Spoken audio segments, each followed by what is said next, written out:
Good afternoon, everyone, and very good to see everyone here. I think we have a very authoritative panel on a very interesting topic, which is the institutionalizing of crypto markets. This is what we all hope to see. As crypto markets move from a small base of users and believers to a broader market, we expect to see changes that happen that facilitate large-scale usage of cryptos. Let me introduce the panel, and I will allow them, of course, to introduce themselves as well, so that we are all acquainted with the panelists. First is Arthur Trescon. Am I pronouncing that right? Thank you. From Quant House. Quant House actually supports cryptos, supports with quantitative data for hedge funds, etc. I think Arthur will be able to give a lot more detail on that. We have Darius Sid, who's a managing partner of QCP. That's a crypto trading hedge fund. And of course, Andrew Powell, right at the very end. I would say old world finance to cutting edge finance, ex-UBS.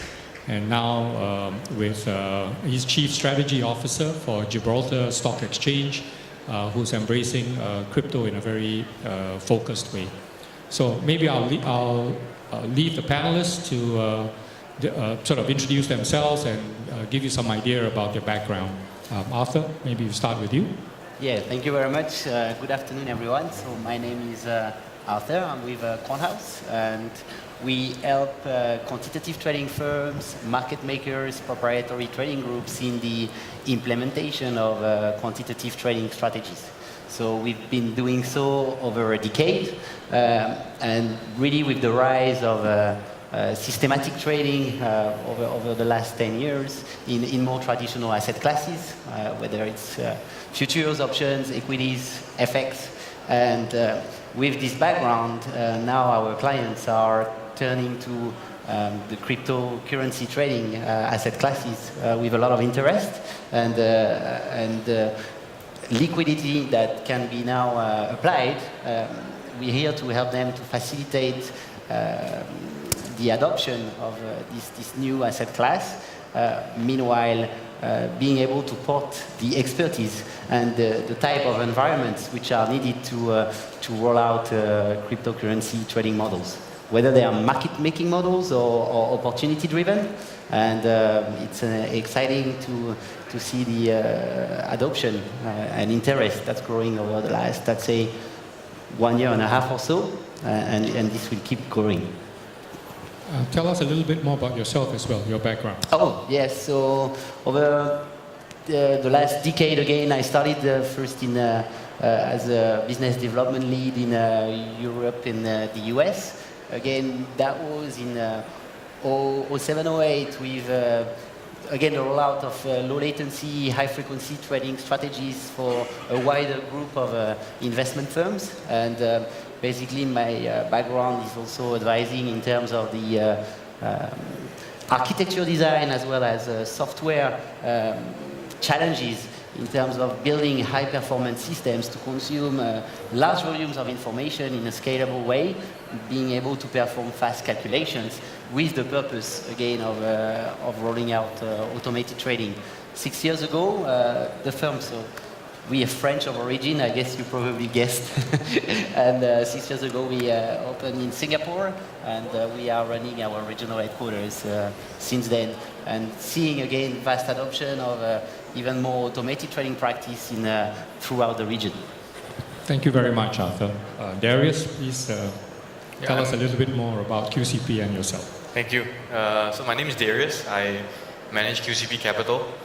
We are a crypto trading firm based in Singapore. We've been doing so for about a year now. I started my career as a trader in a hedge fund and then at banks, trading mostly FX and bonds. So that sort of governs our approach to crypto trading as well.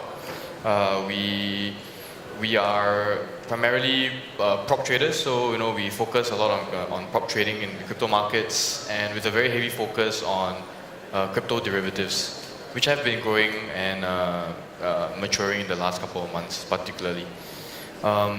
We also we run an OTC desk, so we help with the fiat to coin and coin to fiat conversions.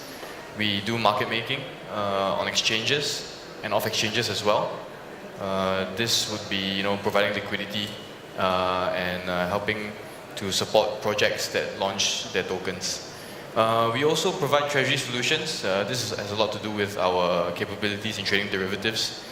We help out with hedging, leverage management, margin management, and whatever customized solutions that our partners need. So yeah, pretty much everything on the trading side in crypto. And very excited to be here, and thank you. Thank you, Darius. Andrew? Hi, my name's Andrew. I'm with the Gibraltar Stock Exchange Group. We have a blockchain exchange called the GBX. Singapore likes acronyms, so the Gibraltar Blockchain Exchange, where we list and where you can trade utility tokens. We also have a sister company called funnily enough, the GSX, the Gibraltar Stock Exchange, which is a regulated entity under European regulation. So under MiFID II, for those of you who are hardcore regulatory people, it's a MTF, it's a multilateral trading facility. But our focus right now is on the blockchain exchange and on utility tokens. So there has been talk in previous panels about the supposed eventuality of security tokens. So we would suggest by Q1 next year we can list those on our Gibraltar Stock Exchange. So we would be agnostic whether it's a utility token or a security token. My role there currently is as a financial plumber, essentially. So I am concerned about the primary issuance, but my job is the secondary markets, which we'll be talking about now, and working with people like Darius, from the buy side to get liquidity onto our exchanges, so better price discovery for ICO issuers, and also probably more importantly for the customers, for the purchasers of tokens, so they can get better price discovery. Previous to this, I had a 20-year career as a futures broker on the sell side, so talking to people like Darius on the buy side, to use industry jargon. I started off on a night desk, during US hours, so I lived through the Asia crisis and a few other crises. And then during the last tech boom, during the internet tech boom, I was asked to sort of lead up our electronic trading initiative, which is nearly 20 years ago. So it's very interesting to see the evolvement of markets in the crypto world, because to me it's like when the floor of the futures exchanges closed all those years ago. So for some of the more elder people here, you might remember that movie Trading Places with Eddie Murphy, when they were in the pit on the floor buying orange juice futures. So that all went, and they went onto screens. So in a similar vein, I think sort of hodler type trading from the wallet will be augmented by more institutional, electronic, sort of using AI, artificial intelligence type trading. So I'm not suggesting it'll be taken over by typical hodler, lifting the offer, hitting the bid type price action like this. But there will be some maturity of how the market is traded. Excellent, thank you. As crypto moves from fringe to mainstream, a lot needs to change, because the infrastructure that we see supporting crypto is not yet fully ready. That being said, we have seen very vocal opponents, the likes of Jamie Dimon scoffing at crypto, to the point where I would be surprised if there are any major banks that are not looking at crypto, if not already in it in the first place. So Andrew, from the exchange standpoint, where do you see the challenges in crypto currently? I think there are lots of panels before talking about the veracity of the current ICO ecosystem. Should you do an ICO? Tokenomics. So I think they've been widely discussed. But from my perspective, I'm very conscious of the fact that when I look at my wallet, when I look at bid offer spreads, it's a 24/7 market. Sometimes, to sort of be very blunt, using Aussie terminology, you could probably drive a truck through some of the spreads in the less liquid markets. So sure, Bitcoin, Ethereum, maybe some good spreads, but for some ICOs which you can trade the bid and the offer, maybe there's no offer if you want to sell, or there's no bid, there's no offer if you want to buy, bid if you want to sell. Is just non-existent. So I am concerned about just general liquidity in the business.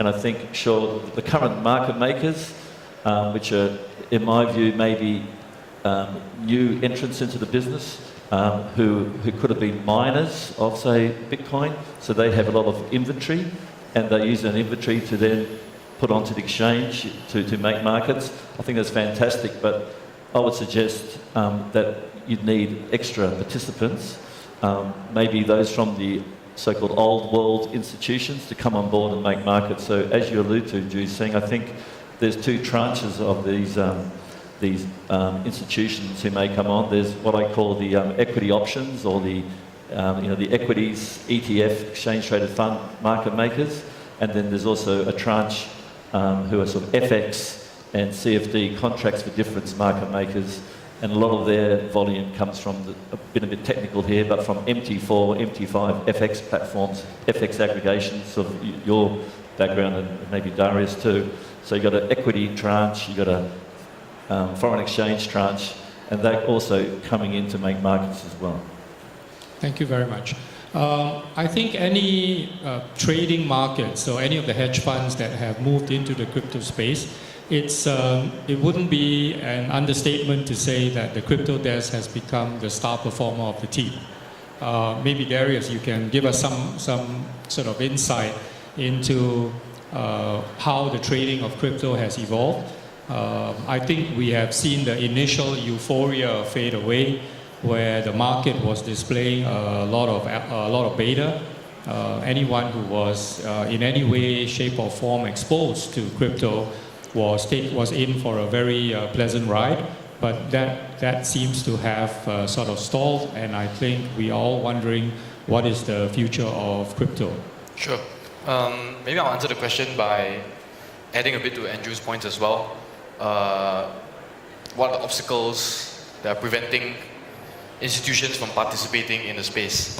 I think two big problems. One is infrastructure, like you mentioned.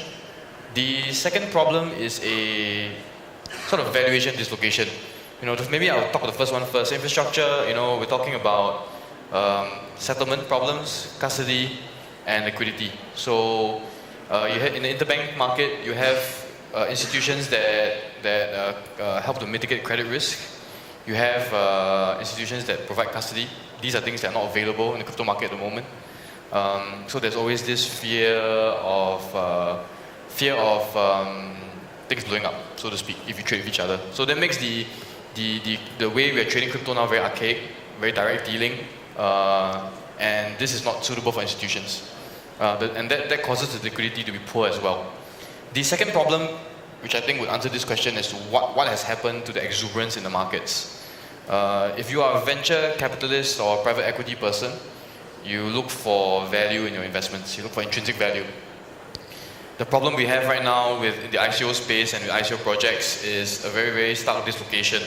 So you have a project that raises 10,000 Ether, and then the project produces tokens. But there is no link between what they raised and what the token intrinsic value is. So essentially, it's hard to determine any kind of valuation or any kind of intrinsic value to the tokens. They can go to zero and nothing can be said about that. So that's a problem as well. Institutions are unable to stomach that, especially coming from looking at using the models that they use to value traditional finance projects. So I mean, this has come to a head, and it has caused the exuberance to disappear somewhat. You see a loss of interest in projects, and at the same time, liquidity-wise, a lot of wash trading that happens in the markets that are illegal most of the time in traditional markets. So algo traders are looking at these projects and looking whether they can put their strategies on, and they've experienced very heavy slippage. So again, a bit of an infrastructure problem, a bit of a loss of interest in these tokens.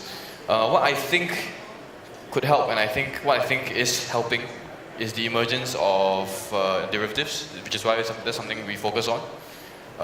It will help projects to create intrinsic value and link what they raise in terms of like ether value or dollar value with their tokens. The emergence of structured products in the space, the emergence of more security type tokens with a clearer intrinsic value, easier for institutions to stomach, easier for institutions to identify value, and then they can start to trickle into the space. So that's what I think. Yeah. Sorry, I think an example of a derivative may be the Chicago Mercantile Exchange CME Bitcoin future. So I think when Bitcoin was going towards 20,000, when the future came along, that kind of equaled the market, allowed sellers to come in and maybe sell. And I think it's going to be very exciting when they launch an Ethereum future, because I think then you'll see basis trading. So people who buy, say, a K-pop Zcoin ICO, maybe they could hedge their risk by buying,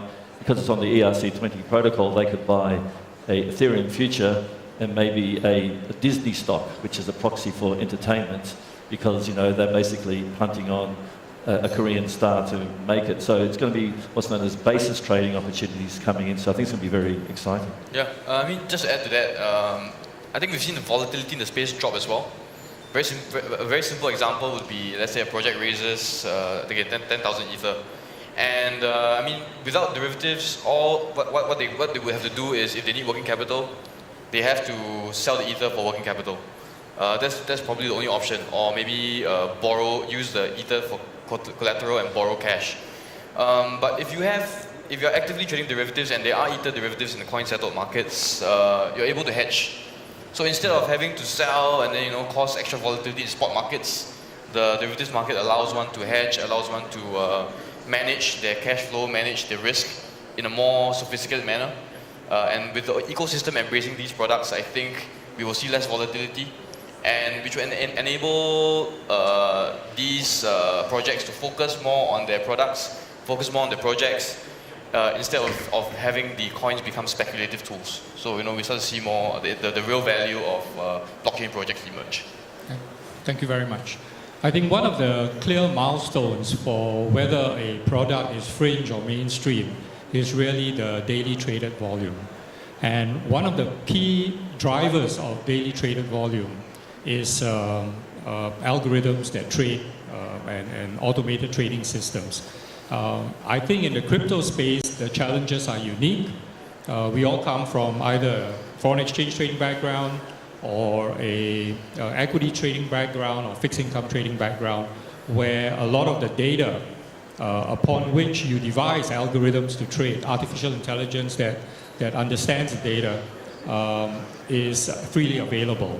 However, in the crypto space, this is not the case. It is a developing market, it is new, it's exciting, but there are challenges. So maybe Arthur, you can tell us a little bit about the focus of Quant House and how you help, let's say, crypto trading desks devise their algorithms and self-trading mechanisms. Of course, so it's, first of all, I'd start with a big disclaimer. It's that we're all learning. It's still very young, and where there is tremendous opportunity, and today I feel I come from the narrow side of just quantitative trading and automated trading apply to new asset class, but first the opportunity of seeing liquidity providers getting involved. I see these fantastic events, lots of projects that are being created, but they will need liquidity after all. So there is definitely an overall industry interest here to get adoption of this liquidity provider and get them involved. So now, how do we do this? So those guys usually have a very, very strong expertise in the core markets that they operate in, and roughly what it is, it's trying to plug some of those systems on what's available.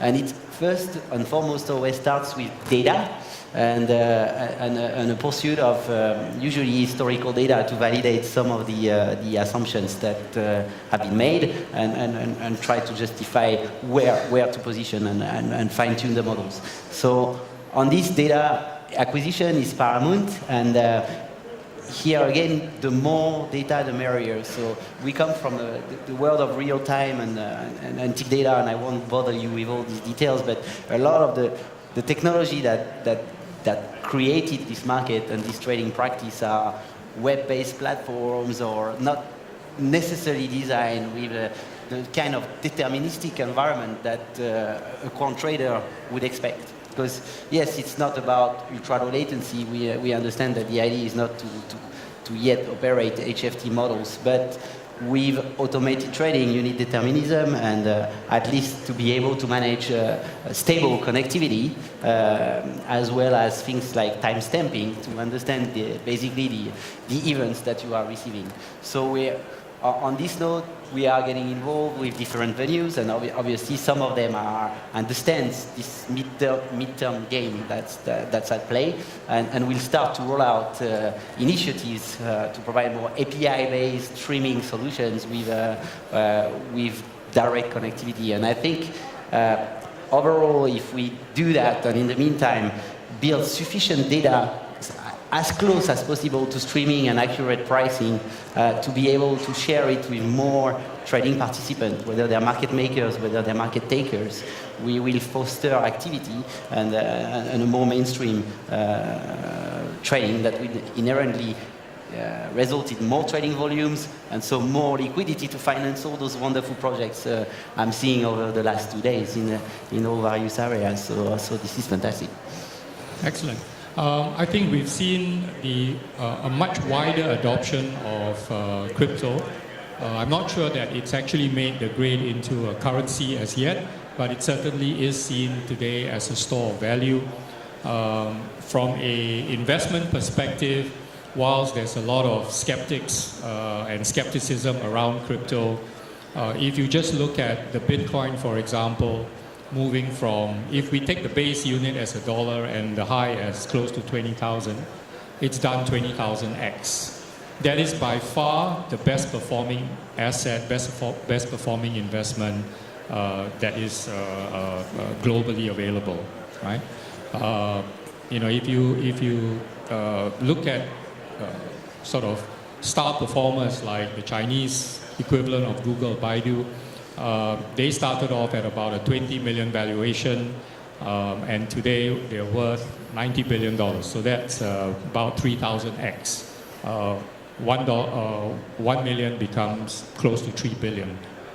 In the crypto space, it's not 3,000x, it's 20,000x, and if you use $1 as a starting point, if you use 10 cents as a starting point, then you have an asset that's performed 200,000x. So it's definitely worth looking into. As we fly at 30,000 feet, looking at broad concepts like liquidity, participants, and price discovery, the reality is markets become real when all the problems are sorted, one of which is really the nuts and bolts. So connectivity, protocol, how you link onto exchanges is still a very messy place. Maybe I think I'll throw this to any of the audience, but let's start with Andrew on what you think can be done about having the right protocol so that we don't spend too much time inefficiently trying to figure out the different connectivity requirements for exchanges.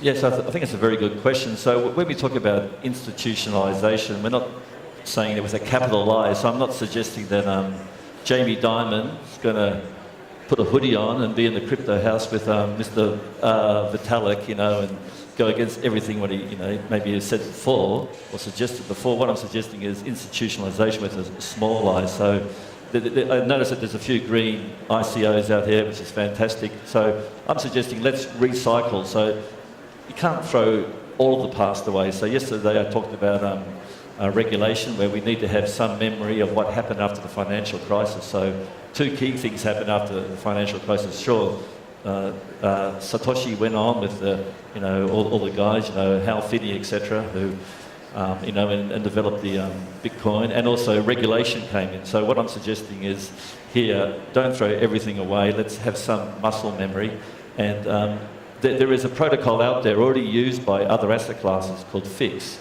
Financial Institutions Exchange. So why not use this protocol to send orders. And so we need sort of two connections, two API connections. We need one for price discovery, which Artur's been talking about. So we need real-time pricing. So fantastic right now. You've got REST APIs for hodlers with their mobile phone who just want to check their portfolio every day. That's great, but REST API is not robust enough for constant price streaming. So why not use this fixed protocol? You can use it to buy bonds, shares, etc. So let's just recycle this protocol. And the second thing is, again, to stress the good use of derivative products, especially exchange-traded derivatives or futures. So, because these are hedging tools. So these tools are there to protect, the uncle and auntie in Ang Mo Kio, right? So it's there to dampen irrational exuberance. But I think the main point here is, yes, when it comes to protocols, let's use this fixed protocol. Yeah, from my perspective, just to talk about parallels that Andrew brought up, the crypto trading world sort of went in reverse to the traditional markets, right? So traditional markets started off with like physical pit trading, and then interbank, OTC, direct dealing, and then finally, to more electronic exchange type of trading. The crypto world went the other way. It started straight up with electronic exchanges, and then many of them appeared. And then finally, the liquidity has trickled down into more deeper markets where an interbank sort of inter-OTC is forming, where you can trade millions of dollars, big clips, without moving the market. So what I think is required, like Andrew said, for the exchanges to become more robust, with better APIs, better protocols for a lot of the trading to be consolidated there. At the same time, in the OTC markets, to have a settlement and custody platform for all the OTC players to be able to trade with each other, for the pricing to be more transparent, and I think that would be more palatable to what institutions are currently trading in the FX markets and equities markets, commodities markets. So yeah, settlement problem, the custody problem, if that's solved in the OTC market, I think that would create a lot more liquidity and a lot more inflow from institutions. Thanks, and Arthur, you patiently waited. No worries. Excellent. Just to add a little bit on that. One thing for sure, naturally, what we believe is that probably at the exchange level we will see some consolidation, and that should bring some form of normalization where the guys who have reached sufficient scale can now look into rolling out platforms with good practice and probably hire talent as well, which will help them to build really a robust platform. On the normalization of protocol, you're absolutely right, Andrew. Fix has been widely used. We sometimes compare humbly what's going in the crypto assets to some of the practice that have been done in FX trading, for sure, in many aspects. And on this, yes, bringing a uniform protocol could be of interest, or at least some main protocols that clients can pick from.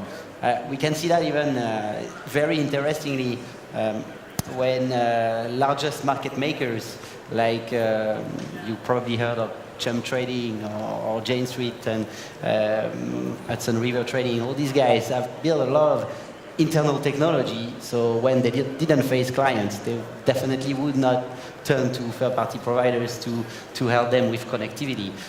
When they started to issue quotes and be client-facing, we've been at the forefront because they suddenly realized that it's all about APIs, but finding an API that clients are already using, and Cornhouse became the by default standard there in that case, to bring that API communication between potential clients consuming this liquidity and be able to trade. So we believe that as well, and that applies to financial markets where there was first all hardware and telecom connectivity, then we saw the rise of cloud, and now it's another era that started. It's about API and really interconnecting financial institutions at the API level and become a common message layer to trade a wide universe of instruments, including crypto assets.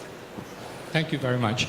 As we look at the challenges in the crypto space, it's heartening to note that we have a map.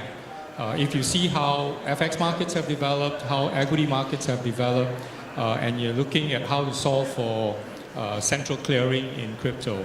If you want to build an exchange that any party can then deal off any other party's price, the solution is actually central clearing or prime brokerage. So these are aspects of the market that are still young today.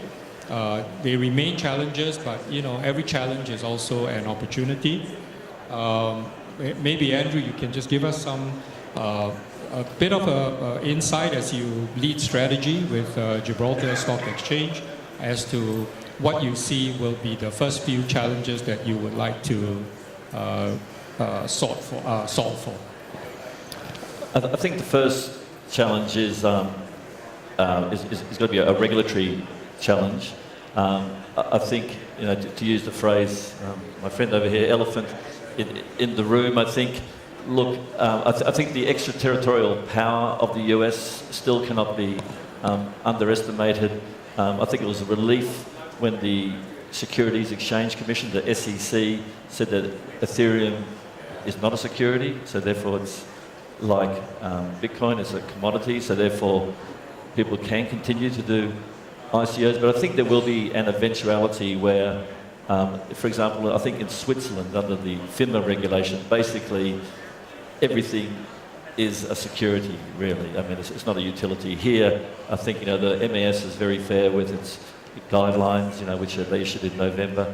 But I think, we still have to look to the US, this so-called Howey's test, or, what is a security, what is a utility if it does exist. Sure, there's some exchanges which will have the ability to trade security tokens, and indeed we believe, we will have that in Q1 next year. But I think this regulatory aspect, we need to look at. And my concern is to be a little bit off-piste is the current global geopolitics and this kind of Orwellian world of Trump USA versus Merkel Europe and Macron Europe versus Xi Jinping China and Putin Russia, and what's going to happen to this part of the world, which really needs robust capital markets and really needs the underbanked to be given the privilege to take part in an ICO issuance. So I think what happens to ASEAN, and this part of the world, 600 million people, we're just going to be end up as collateral damage with global regulation battles. And I think the big bellwether, as I suggested yesterday, not so much regulation, but just the European decree against Google and slapping them with an Aussie dollar $7 billion fine, which in our world, we think openware is a good thing. We think, Android's great, but for the European Commission, they say, no, it's anti-competitive. So are these big global macro elephants fighting, is that going to impact us and impact this nascent industry? So that's my big global concern. All right, thank you very much. I think we're close to wrapping up the panel. Before I ask for sort of a quick close from each of the panelists, do we have any quick questions? We can probably We have an elephant over floor. here. The lady behind. Let me walk over with the mic. Yeah.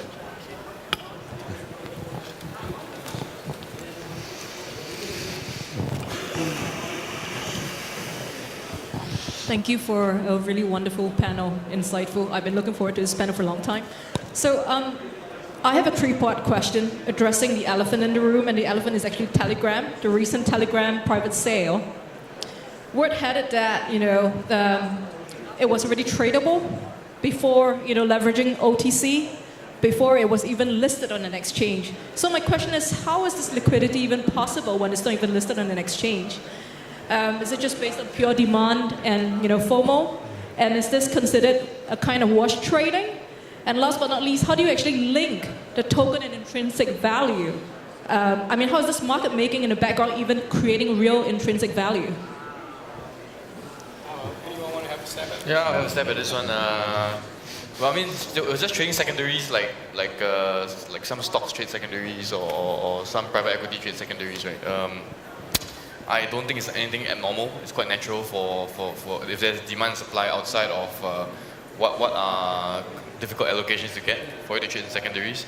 As to your question on intrinsic value, as I explained just now, it's just completely dislocated. Your intrinsic value is what you make of it.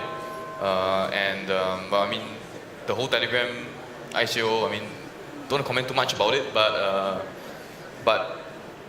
to answer your question, there is no real intrinsic value. It is what the perceived value is. Whatever they raise and the actual project itself is two different things. I also think the word OTC in the crypto world is kind of used a bit loosely. OTC means over-the-counter derivative as opposed to exchange-traded derivative.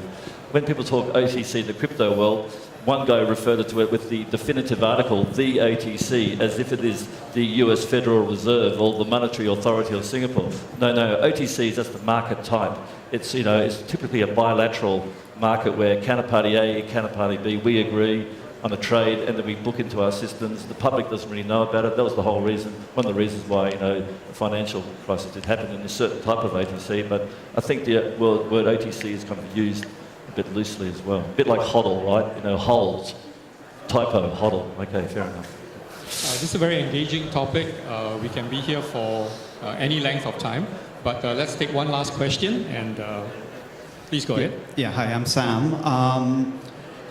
Again, I agree. It was a very fascinating panel. Just to make a point, and then feel free to disagree with me. So I realize you guys are from the front office side, and one of you, I think Darius, made a comment that the problem with cryptos right now is the settlement and custody. Well, my view is the problem right now in the real world financial market is settlement and custody. It takes T+2 or T+3 to settle an asset, depending on whether it's fixed income or equity.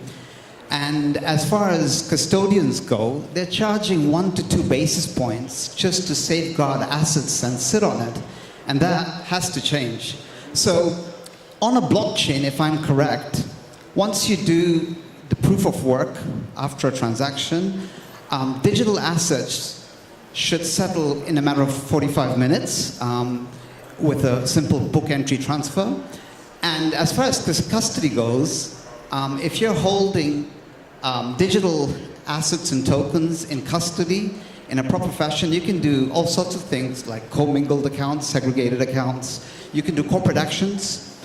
In fact, corporate actions will no longer be even needed. So my view is that once you properly bring the middle and back into using blockchain, and replace the current inefficient middle office and back office that banks have, I think the crypto world is going to be a lot more smoother than traditional markets.